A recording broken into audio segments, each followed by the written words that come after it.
ясгана уу гэдэг. Багш нь өнөөдөр та нарт шатар яаж тоглож сурдаг, шатар гэж юу хэлдэг тухай зааж өгье. Нэгдүгээрт шатар гэж юу хэлдэг гэдгийг бодох хэрэгтэй. Шатар гэж юу вэ? Юу хэлдэг вэ? Хэдэн дүрс байдаг вэ шатарт? Дүрсийг юу гэж нэрлэдэг вэ? Яаж байрлуулдаг вэ хөлөгдөл? Яаж тоглодог вэ гэсэн энэ надад системийн дараалтаагаар зааж өгье. За шатар гэдэг бол үндсэндээ хөлөгт тоглоом. Хөлөгт тоглоом юм байна. За шатар нь хөлөг дээр нь 6 янзын дүрс байдаг. 6 янзын дүрс нэг хөлөг байдаг. За шатрыг юу гэдэг вэ? 2 хүн тоглодог, 20 хүн хардаг. Зөвхөн 2 хүн тоглоод 20 хүн өчнөө хүн хараад зогсож болдог ийм тоглоом юм аа. За энэ шатрыг тоглож сурснаа хүүхдүүд та нарын сэтгэн бодох чадвар хөгждөг. За ой тогтоолт сайжирна. Сууж сурна. Хүнтэй харьцаж сурна. Хожигдож сурна. За шатрыг нэрлэж сурна. За шатрыг нэрлэхдээ энэ юу вэ хүүхдүүд? Хүү гэдэг шатрын хүү.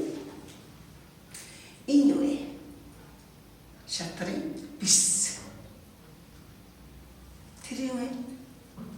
Шатрын ноён. Заагуун дүрсгалаа хүү, бэрс, ноён. Энэ дүрсийг тэмээ. Шатрын тэмээ. Мор яагаад морьтой адилхан байгаас морь гэж хэлсэн бэ? Тэрэг. Тэмээ, морь, тэрэг гэсэн 3 дүрс нэрлэлтэй. Түрүүн 3 ингээд 6 дүрс. Шатрыг тоглоход үндсэн 6 дүрс байдаг. За энийг шатрыг хөлөг гэж нэрлэдэг. Хөлөг. Хөлөг тоглоомны хөлөг гэж нэрлэдэг. За энэ хөлгийг зүүн дор өнцгөөс нь эхлээд 1 2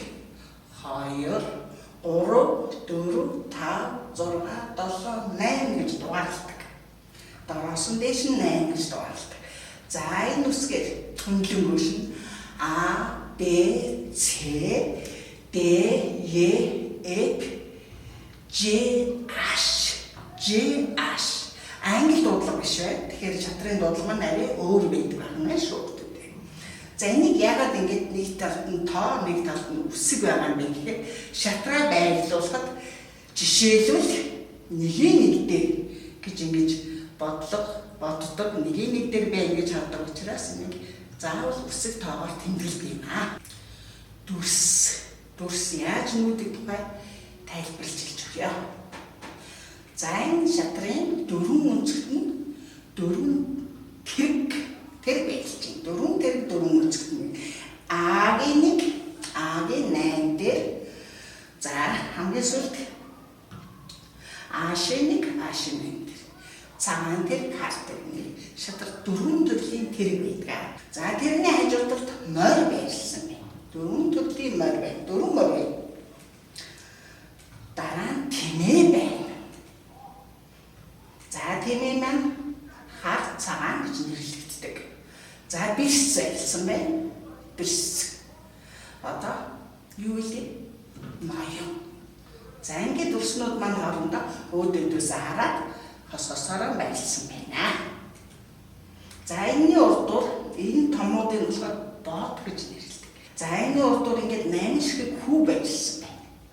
Бодын өмнө байгаа 8 шиг хүү. За одоо багш та нарт хамгийн эхлээд тэрэгний нүдлээс эхэл зааж байна. Тэрэг. За хаана байдаг вэ? 4 өнцгтэй байдаг. Тэрэг маань. За энэ тэргийг багш нь голтон байлуулж байгаа зааж байна. За тэрэг яаж нүдэх гэхээр досоор нүж болно, доошоор нүж болно, хөндлөнгөшөө нүж болно. За энэ тэргийшээ хөндлөн нүртэл нүжээ. За ингээд дээшээ болгон зэрэг 3 нүдэл доошоо 3. Нэг удаа нүсэн ч болно. За ингэж хөндлөнгөшөө нүж байгааг тэрэгний нүдэл гэж нэрлэнэ. За дараагийнх нь тэмээний нүдэл. За тэмээ маань цагаан хар гэсэн 2 төрлөөр байдаг. За энэ тэмээ цагаан хөл дээр байна. Яагаад ингэж байгаа юм гэхээр цагаан дээр байгаа дүрсийг цагаан хөлийн тэмээ, хөлийн тэмээ, цагаан хөлийн тэмээ. За энэ цагаан хөлийн тэмээ маань ингээд цагаанаараа хошуулдаж нүү. За нөгөө тийшээ адилхан гошуулна, ийшээ адилхан бас гошуулдаж нүү.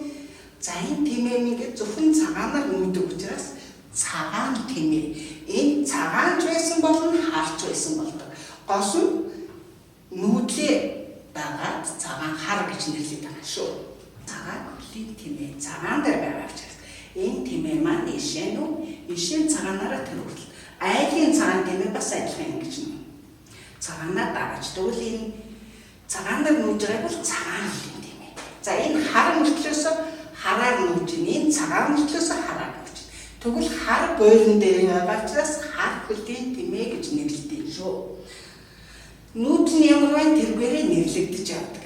Танах бэрсний нүүдэл танилцуулъя. Бэрс яаж нүүдэх юм бэ? Бэрс маань хар цагаан гэсэн хоёр шиг байдаг шүү дээ. За энэ гол давцар тавиад бэрс яаж нүүдгийг хэлж өгье. За бэрс маань юу шиг нүүж юм бэ? Хөндлөнгөө шиг тэрэг шиг нүүж. Дээшээ доошоо бас тэрэг шиг нүүж. Тэгвэл бэрс маань тэрэгтэй адилхан нүүдэг байх нэ. Одоо яаж юутай адилхан нүүж юм?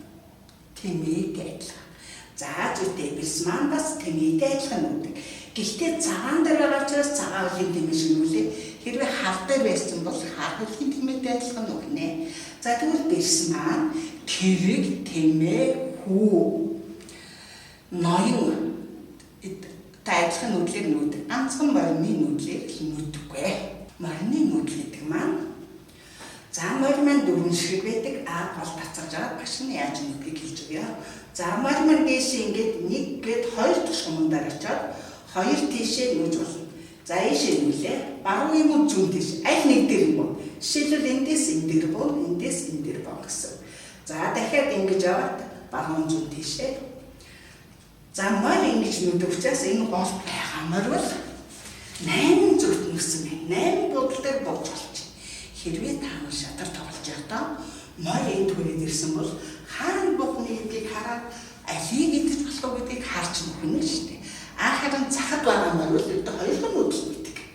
Эндээсээ гараад нэг нүгэд ингээ хоёрхан нүүдэл тэгвэл энд байгаа морийг та нар хоёрхан бодол харах нь.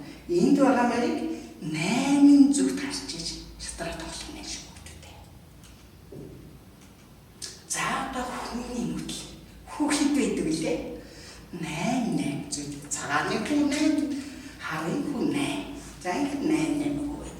За хүү яаж нүүдгийг багш нь хэлж өгье. Хүү ихний байдлаасаа 1 2 нүүж гардаг. Анхны байдлаасаа 2 нүүж гарна. За 1 нүүж бас гарч болно. За цаашаа явахдаа дандаа 1 нүүдлээр явна. Хоёроор явахгүй 1 нүүдлээр явна. Идэхдээ ингэж хуршуулдаж иддэг. Хоёр тийш хуршуулдаж иднэ. За энэ хүү хараарай. 1 нүүж, 2 нүүж. За энийг хүүний нүүдэл. За энд байгаа хүү яваад айлын талд очихоор бэрс болдог. Бэрс. Гэхдээ бэрс, тэрэг, тэмээ, морь аль нь ч болно. Тоглож байгаа хүнд юу хэрэгтэй вэ? Тэр бодыг л гаргадаг юм шүү. Заавал бэрс болох алгүй. За одоо ноёны нүүдэл заачих яа багш нь. За айлд нэг ноён байдаг. Ноён хамгийн чухал. Шатарт байгаа ноён хамгийн чухал. Яагаад гэвэл ноёнг нүүдлгүй болгочвол шатар хожлоо гэж нэрлэдэг. Ноёнг мадалж байна гэж хэлдэг. Тэрнээс бэрс нүүдлгүй болчлоо хожлоо гэж хэлэхгүй шүү. Тийм учраас хамгийн чухал нь ноён шүү. За ноёны нүүдэл. Ноён маань ганцхан одоо юу шиг нүүж байна? Хүү шиг нүүсэн бэ? Ийшээ юу шиг нүүж байна? Тэрэг шиг нүүж байна. Нэг удаа тэрэг шиг нүүж байна. За тэгвэл ноён хүүтэй адилхан тэрэгтэй адилхан нүүж байна. Тэмээтэй адилхан нүүж байна. Бүр хүү идж байгаа шиг нүүж байна. За ингээд ноён маань зөвхөн дороол нэгээр эргэлдэж нүдгээ.